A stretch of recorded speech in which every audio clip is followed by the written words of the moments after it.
Hey guys, welcome back to the channel.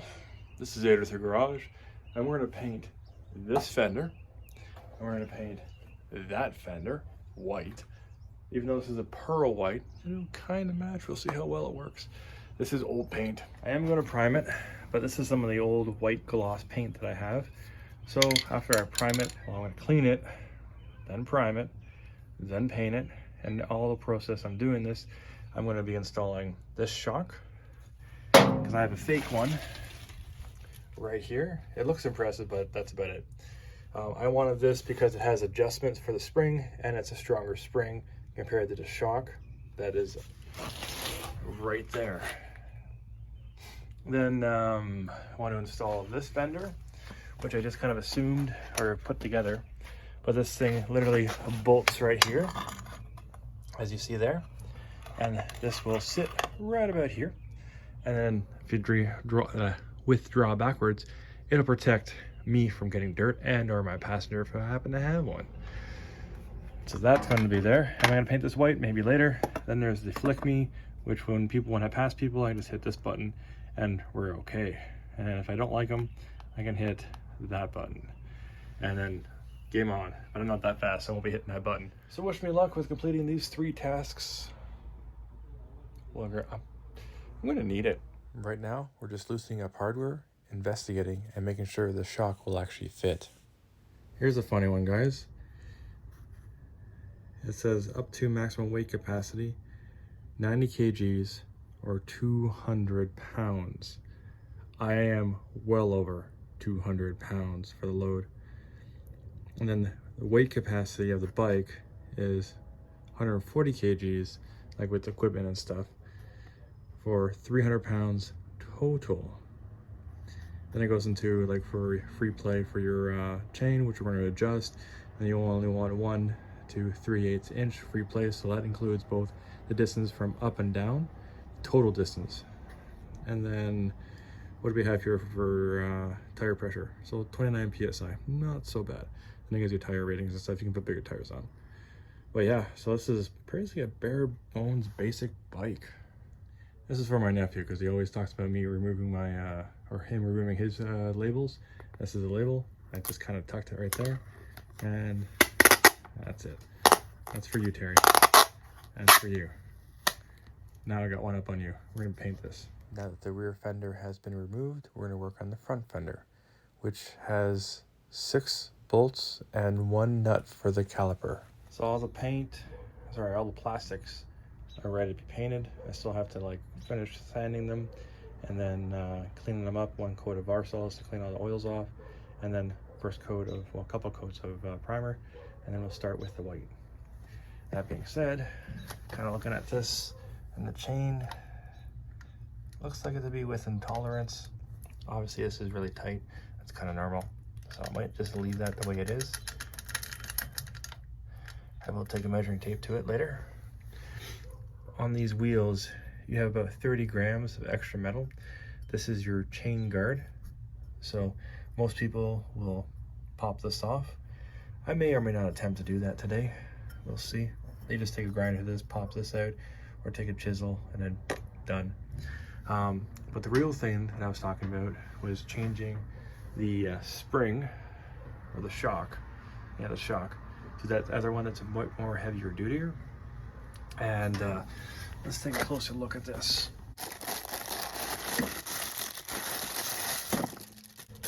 So the way this is, that's actually not that heavy. This is fake, by the way. The reservoir, it's fake. So I'm actually adding weight to the bike. But what I wanted this for was, 1, I can change the progressive rate, the intensity of the spring. And if you look here, it's a much thicker spring. These coils are closer together, so that'll take the initial, and then this is what takes a load. As you see here, there's no difference. It's just all 1 spring. So with my weight, I was thinking that this would be a better shock. I'm not sure if that's supposed to move or not. And you do have ability to adjust it. So I might do that ahead of time. Nah, I won't. But this here is just like a bit of a, doing that, it doesn't do anything. So I can just keep going, making it harder, and it's just gonna keep turning. It just keeps going. It's just one of those things. Anyways, moving on. This shock sits like this inside here. So you got one bolt down here, and if you remove this, which I already took the Phillips screws out of there, you have another bolt. So that's what we're gonna do. Let's see if this thing is actually compatible. We start off by loosening the nuts but leaving the bolts in the place, at which point we will use ratchet straps on the other side of the bike to alleviate the weight and then lift the bike up to remove the shock. So let's take a closer look.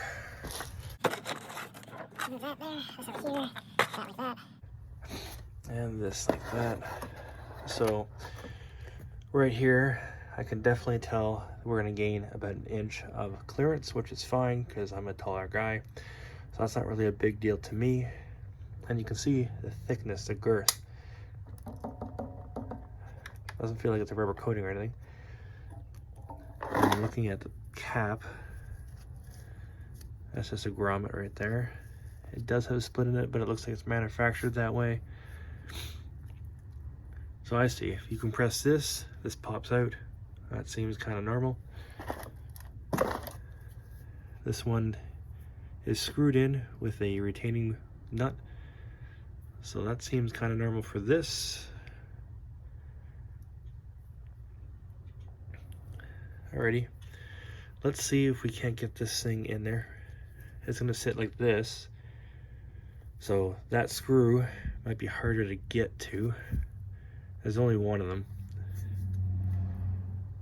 Alrighty, we'll just kind of deal with it at that.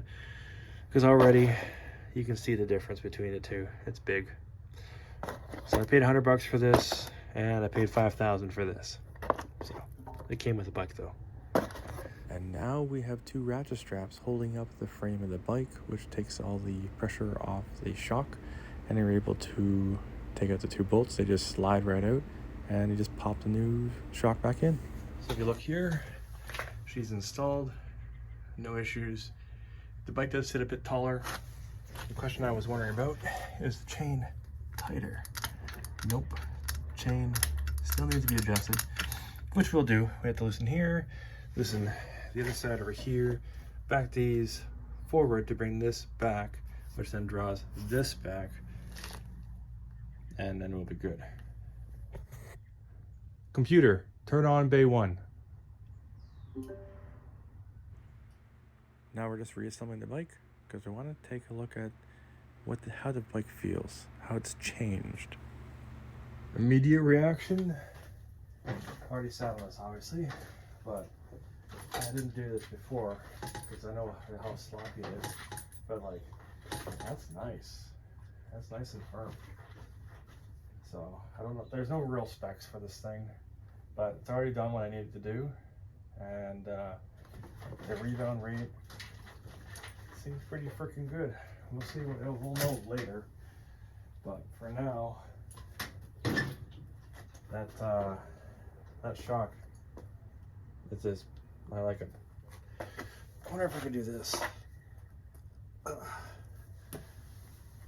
Yeah, can't do that at all. Next thing we're gonna do is loosen both sides of the axle, and then loosen the sliders, bring it back, tighten up the chain. When you have a chain-driven motorcycle, this is one of those things you have to maintain within a certain spec. This one is 1 inch and 3/8. Other bikes have shafts, you just have to worry about the universal joints, and then other ones have belts. You just replace them when the kilometers are up, or age, whichever comes first. So I did make a boo-boo. I bent this the opposite way, right? And I didn't, if you look at the rear tire, one side goes out further than the other. So this side's close in, this side's wider out because of the caliper. I thought if I just bent this, all I had to do was stick it on here. And the reason why I did this the way I did it is because I wanted to be able to remove this easily if I needed to. As you see, it doesn't exactly work. However, when I was over here, it would have worked, because this would have been like that, and then this would have sat. I had it all together. Like I said, I took it all apart and didn't want to remove the axle. But if I had to put this on here like so, it would be in that position, which is perfect, but it's not going to be in that position right now because I bent this, and obviously I overstretched that stuff and everything. So I kind of messed up the plate, but hey, it is what it is. Research and development, some things will not make it. This is one of them. So one of the things we did was switch that from over there, blocking my nephew from shutting that off, because I felt like having the phone closer this way instead of crossing over. If I needed to do anything, I could just hit some buttons or just look over to the left. That's fine. I may disable that in the future, but these mirrors on the other side, we don't need 4 bloody mirrors, so we're gonna get rid of them. There we go. Those extra mirrors are no longer. I kind of miss the look of it. A little bit. Not afraid to say that, but this is the new look. We're all good. Now to clean these again and use brake clean and then soap, water, whatever, just to get everything off. And now at that point we'll start painting them up, and hopefully by the end of the night these things will be white. That actually rhymed. So you want to kind of scuff everything. Doesn't have to be Scotch Brite. I just tend to use Scotch Brite. Sandpaper, steel wool even for the finer stuff. I want to do this so you give it a nice little key and you go and clean it up again with the brake fluid. And then you're back to prime. And then after that, sand a little bit. Anything high. And then you paint. Practice, rinse, and repeat. This won't be a single stage paint, but if you want to put the clear coat on it, you can do that too. We just don't have the appropriate setup for that, so we're just painting it white. One thing you can do is remove the grommets that you don't want to be painted.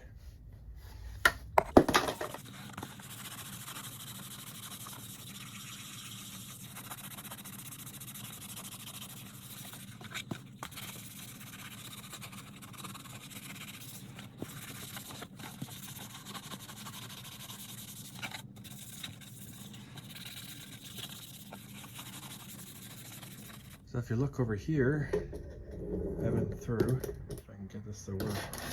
Oh, it's falling over. I can get that on the camera. I just held it up, sprayed the paint. We're gonna let it sit for the cure time, and then we're gonna move on to that guy right there.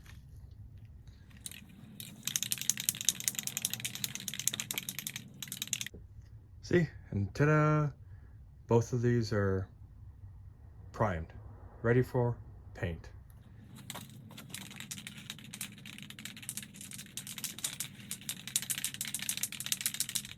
That isn't bad. I'll come back in about 15 minutes. Her best results between 18 and 30 degrees, correct. And shake well. Allow for 1 full minute after mixing for, okay. Hot surfaces, don't do it. Free from oil, done. Spray short, even strokes, done. 1 coat will generally be satisfactory. Apply 2nd coat anytime. Invert spray can to clean. Okay. 2nd coat, not bad. 1st coat, coming up. 1st coat, it's okay. This paint's like 20 years old, but we're using it. 3rd coat, going for the 2nd. Like, I'm not the best painter. Well, just to say, spray bomber. But you know what? 20-year-old paint, not doing half bad. With every little coat, going back and forth, and yes, I'm painting in the dark in my backyard, it's looking better and better. All I know is I've lost count of how many light coats I've done. I also know that this white is more of like a yellowy kind of beige white in comparison, and you can see it on camera too, in comparison to the Honda white. And right beside the tub white, this tub white looks more white to the Honda white than the Fenders do for the gloss white of super spray paint. But hey, weather's got runs, that one's got a bug in it, this, that, and the other. It's not all that bad. I'm happy with it. It was never perfect to begin with. Even the plastics aren't perfect. But it's done. It's going to be great when I put them on. It'll somewhat match-ish. And if I want to change whatever I want, just do whatever color. It'll be easy. It's got a good base. So I was only able to use one spray paint can before the nozzle got all gummed up. And this nozzle's from the first spray paint can, which worked for like 30 seconds and then got all gummed up again. So something went wrong with this paint can. Might be a lot older than the previous one. Who knows? It's painted. It's good enough. It is what it is. So we're gonna move on and see what happens. So that was fun. It's all curing up in the kitchen. I have a heater blowing on it. We're good to go. I went into my shed and I found these bad boys. So I have a two horns or whatever. Not sure which one's gonna work. We'll figure it out in a little bit. So obviously the big stock air horns do not work, but the small little compact air horn works. So I've got the horn mounted underneath the light. Later on, I'm gonna move the light forward and then there'll be enough space behind the light, mostly because I'll be using that guy. But that's another project altogether. There we go. So now back onto the bike and time lapse. So we're currently wiring up the motorcycle using a relay. So you have your low power for the switch, high power for the horn, and definitely enjoying this process. Pretty easy. Alrighty, so it's like 1 o'clock in the morning. I've gotten carried away. I've rewired this, so the wires are out of the way. They run through here and into here. The horn is now wired up, so it's horned right there. It will always work, whereas this you have to turn on the bike to get it to go. Now the horn is down here, and it covers everything, as you can see. And there's tons of wires and whatnot. And then I also got it to be in the center-ish. So everything all functions the way it should. And now I'm gonna grab the decibel meter, because, well, science. So the decibel meter. And I'll turn that on. So guys, kind of get a bit of reading. That's me talking, that's how you don't talk. About 33 decibels. Turn the light on so you guys can see. And about 36 inches approximately. So when I press the horn.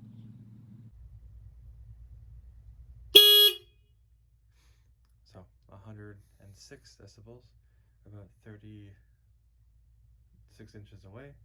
And then the air horn. Yeah, that's a lot louder.